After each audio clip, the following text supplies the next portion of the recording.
Kila sehemu uliopo kuna mkuu wa anga wa giza anayetawala eneo hilo. Ndiyo, eneo lolote ulilopo wakati huu, uwe nyumbani, uwe ofisini, uwe barabarani, kuna mkuu wa anga anayetawala eneo hilo.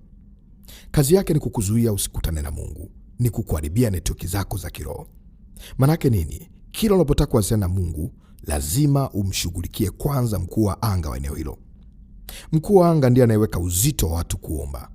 Mkuu wa anga ndiye anayeweka uharibifu. Hujaiona kuna watu wanatamani na wanakuwa na shauku ya kumjua Mungu, lakini wakifika nyumbani kwao wanakosa kabisa mahusiano yao na Mungu, wanakosa kabisa network yao na Mungu. Wanakuta kila wakitaka kuomba ni kama maombi yanaishia hewani, yanarudi ndani, yanarudi nyuma. Ni kwamba kila unapotaka mtafute Mungu, unakuta kuna upinzani mkubwa, ni kama maombi hayaendi popote, ni kama maombi yana kizuizi. Mtume Paulo anatufunulia wazi aina ya vita yetu kwenye kitabu cha Waefeso sura ya 6 mstari wa 11, 12 na kuendelea. Kwa maana kushindana kwetu sisi si juu ya damu na nyama, bali ni juu ya falme na mamlaka, juu ya wakuu wa giza hili, juu ya majeshi ya pepo wabaya katika ulimwengu wa roho. Biblia inafunua wazi ya kwamba kuna aina ya vita yetu, na eneo ambalo vita inafanyika ni katika ulimwengu wa roho. Na kwenye ulimwengu wa roho huo kuna wakuu wa giza wanaotawala katika ulimwengu wa roho. Ndiyo, wakuu wa majeshi wanaotawala katika ulimwengu wa roho, wanaofanya vitu vyao katika ulimwengu wa roho. Kumbe kuna majeshi, na kumbe kuna mkuu anayetoa amri ya majeshi yafanye nini, yatumikaje. Natamani Mungu aweze kukupa ufunuo mkubwa namna hii. Unaweza ukajikuta wakati mwingine unatamani kumtafuta Mungu, unatamani upate faragha yako na Mungu, lakini unakutana na upinzani mkubwa kupita kawaida. Kuna eneo au kuna baadhi ya mitaa unakuta hali ya maisha ya watu wa mahali pale inafanana. Ni kwa sababu gani? Kuna mkuu wa anga ndiye anayeamua watu wa eneo hilo waishije. Unakuta kuna baadhi ya maeneo matabia yanaendana. Tabia kwenye nyumba hii, changamoto kwenye nyumba hii na nyumba ile zinaendana. Unasema ni kwa nini? Kwa sababu mkuu wa anga anaamua watu wa eneo lile, eneo lake waishije. Kila eneo kuna kiongozi wao. Kama vile katika mamlaka ya kiserikali kuna mtawala, kuna kiongozi, na kuna mitaa ina maendeleo kulingana na kiongozi wao, kuna mitaa ina heshima kulingana na kiongozi wao. Vivyo hivyo katika ulimwengu wa roho kuna wakuu wa anga wanaotawala. Ili uweze kumdhibiti na kumshinda mkuu wa anga, lazima kuna vita ya kiroho ifanyike. Wakati mwingine unahitaji kumpiga mkuu wa anga na majeshi yake yote. Ni kumpiga upofu ili aachie mpenyo uweze kuwasiliana na Mungu, uweze kumfikia Mungu. Maanake yeye kazi yake ni kukuzuia, ni kuweka kizuizi. Anaweza kazuia maombi yako yasikufikie, anaweza kazuia wewe usimfikie Mungu kwa maombi. Unahitaji kumpinga, unahitaji kumshinda, na unahitaji kutambua kwamba hiyo ni vita kamili. Ndiyo, ni vita kamili ambayo unatakiwa uweze kuishinda kabisa. Ni vita ya kiroho ambayo unatakiwa uishinde. Ukisoma vizuri kwenye Waefeso 6:13 na kuendelea, anaonesha vitu ambavyo vinaweza kutumika kumshinda huyu mkuu wa anga. Anasema tunahitaji kuwa na silaha, na moja ya silaha hiyo anasema kuwa na kweli, yani kufunga mshipi wa kweli katika viuno vyetu. Lakini pia kufunga dirii ya haki, lakini pia kuwa tayari kwa injili, yani kuvaa viatu vya injili. Lakini pia kuna ngao ya imani. Imani ni ngao, maana ngao inazuia silaha, inazuia mishale, inazuia vitu vibaya visikupate. Lakini pia anasema kuwa na upanga wa Roho Mtakatifu ambao ni neno la Mungu, kuwa na upanga wa Roho Mtakatifu. Sasa hivi ni baadhi ya vitu ambavyo vinaweza kuwa silaha kwako. Lakini ukiendelea kusoma mbele katika kitabu kile cha Ufunuo sura 12 mstari wa 11, anasema nao wakamshinda kwa damu ya mwanakondoo na kwa neno la ushuhuda wao. Kumbe tunaweza kumshinda huyu mkuu wa anga anayepingana na maombi, anayepingana na ibada, anayepingana na kumtafuta Mungu, kwa kuwa ni watu ambao tunasimama katika kutumia damu ya Yesu. Itumie damu ya Yesu vile inavyotakiwa. Tumia damu ya Yesu, achilia damu ya Yesu. Mahali popote damu ya Yesu ikiwepo, hakuna namna ambayo adui anaweza kufanya kazi. Maana damu ya Yesu inanena mema mpaka leo. Lakini tambua kwamba unao mamlaka ya kumpiga huyo mkuu wa anga. Unao mamlaka. Tumepewa mamlaka kwenye Luka 10:19. Anasema tazama nimewapa amri juu ya kukanyaga nyoka. Tutakanyaga nyoka. Anasema na nge na nguvu zote za yule adui, wala hakuna kitu kitakachotudhuru. Unao mamlaka kukanyaga, unao mamlaka kutiisha, unao mamlaka kuangusha, unao mamlaka ya kupiga, unao mamlaka ya kung'oa. Adui amekuzuia kama Danieli, maombi yake yalizuiliwa na mkuu wa anga. Mkuu wa anga alisimama akazuia maombi yake. Danieli anaendelea kuomba, najua bado, kumbe maombi yalishajibiwa zamani. Unahitaji kutumia malaika pia waende kudai anga lako lifunguliwe. Tumia malaika. Malaika wapo kwa ajili ya kututumikia. Watume malaika, sema malaika na watuma, mkafungue kila kizuizi, ondoa kila mkuu wa anga, wapige upofu, waharibu njia zote, mipango yao yote, network zao zote, wapige upofu, wafarakanishe, watawanyishe, sambaratisha, wachafulie lugha zao, wakapigane wao kwa wao, na itakuwa hivyo kwa jina la Yesu. Tambua kwamba Mungu anatembea kwetu sawa na vile tunavyoweza kumwelewa. Kadri unapomwelewa Mungu zaidi, ndivyo Mungu anatembea pamoja na wewe. Mshinde mkuu wa anga. Mkuu wa anga ndo anayekuzuia wewe kuomba. Mkuu wa anga ndo anayefanya wewe maisha yako yaendane na majirani. Kama maisha magumu, nakuta wote maisha magumu.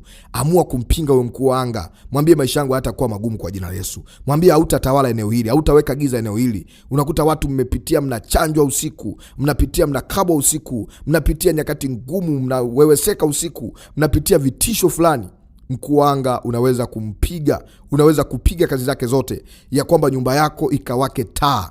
Nyumba yako ikawake taa. Kinara cha taa kikawe kwenye nyumba yako kwa jina la Yesu. Kinara cha taa kikawe kwenye nyumba yako kwa jina la Yesu.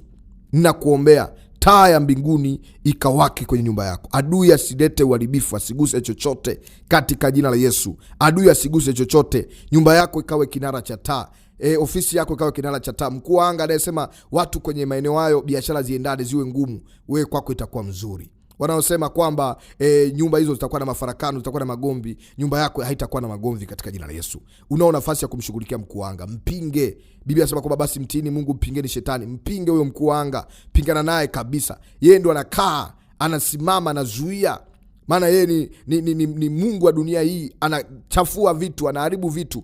Kwako hata chafua, hata haribu. Maana uliye naye wewe ni mkuu kuliko wa dunia hii. Uliye naye wewe ni mkubwa kuliko kawaida. Kwa hiyo anaweza kushindia kila vita. Usiogope. Mungu wetu ni mkubwa sana. Tumia malaika. Mungu amekupa malaika, wanasubiri tu utamke neno, wanasubiri useme neno. Tumia malaika hao ambao Mungu ameweka kwenye mamlaka yako. Waambie, nalifungua anga langu, nakataa uzito wakati wa mchana, wakati wa biashara, wakati wa usiku, wakati unapotaka kuomba, nataka kufanya ibada. Kila uzito na uondoa, kila uzito na sambaratisha, na Mungu atakusaidia katika jina la Yesu. Basi tuingie katika maombi. Asante Mungu wa rehema na neema, tunakushukuru kwa kutupa ufunuo huu kwamba wakati mwingine kuna mpinzani wetu ambaye ni mkuu wa anga, ambaye anazuia maombi, anayezuia flow za kiroho, anayezuia ndimi zetu zisinene, anayezuia ndimi zetu zisiwasiliane na wewe. Saa hii Bwana, ninaachilia uwepo wako, naachilia nguvu zako, nampinga yule mkuu wa anga, napiga mkuu wa anga wa eneo hili, napiga mkuu wa anga wa eneo hilo lilopo kwa jina la Yesu. Ewe mkuu wa anga, achia watu wa Mungu,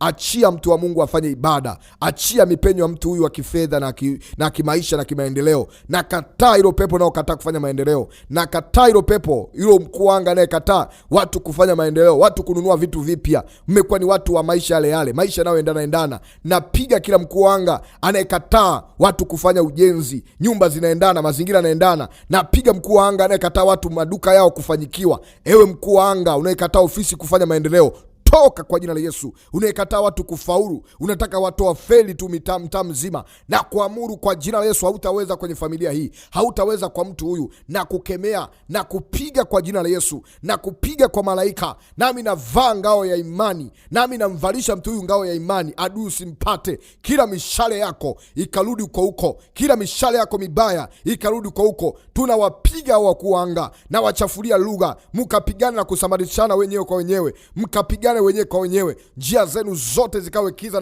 na utelezi. Kila mkuu wa anga pigwa kwa jina la Yesu, pigwa kwa jina la Yesu. Ewe mkuu wa anga unayesimama kuzuia maombi, kuzuia majibu yetu, unayezuia vitu vyetu visifike kwetu, na kuamuru toka kwa jina la Yesu. Mkuu wa anga umeshindwa. Mkuu wa anga na kukemea, toka na kupiga kwa jina la Yesu. Na mawakala wako wote, na majeshi yako yote, na wasaidizi wako wote, na uongozi wako wote, na system yako yote, na kata network zenu zote, na kata mawasiliano yenu yote, katika jina la Yesu. Na achilia moto wa mbinguni, na achilia damu ya Yesu, kama ilivyoandikwa ya kwamba tunao nguvu ya Yesu, kupitia damu yake tunaweza kushinda. Nami na kupiga mkuu wa anga kwa damu ya mwana kondoo, kwa pigo la 10, na kupiga napiga wazaliwa wako wote wa kwanza, napiga viongozi wako wote wa kwanza, napiga vipaumbele wako wote wa kwanza, wapigwe kwa jina la Yesu, kwa damu ya Yesu na kwa moto wa mbinguni. Navua kila utawala wako, navua kila crown yako, kila umalikia wako, na uvua uongozi wako wote. Napiga kofia yako, napiga kichwa chako kwa jina la Yesu.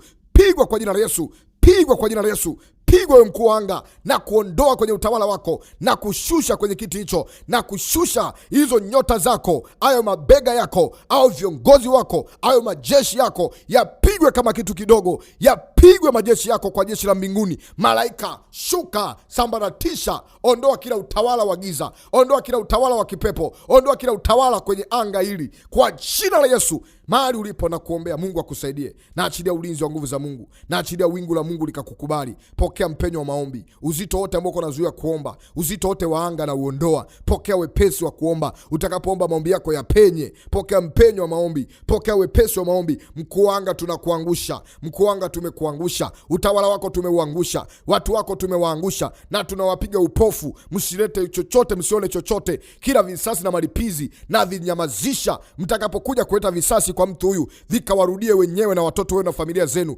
katika jina la Yesu. Mtu huyu analindwa kwa damu ya Yesu. Mtu huyu anatunzwa kwa jina la Yesu. Yuko salama na adui hauna mamlaka, katika jina la Yesu Kristo aliye hai. Na kuombea damu ya Yesu ikufunike, damu ya Yesu ikutunze, damu ya Yesu ikuweke huru.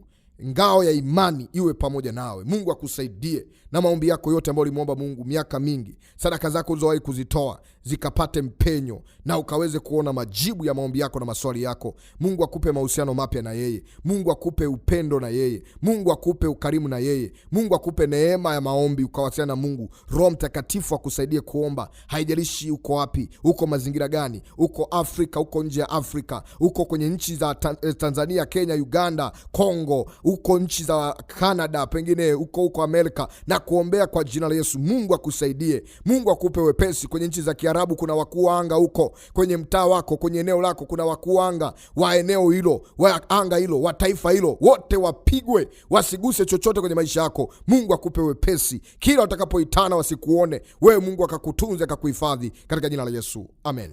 Mungu wa mbinguni akubariki.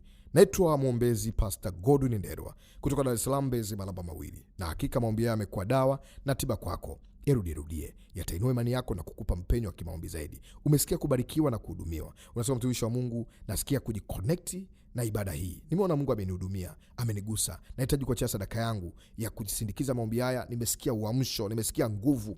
Basi karibu, thibitisha maombi haya. Sadaka inatuunganisha na malango. Sadaka inatuunganisha na maombi. Tunapokea kwa imani. Mungu akubariki. Karibu kwa sadaka yako ya hiari kwa namba 0743913291,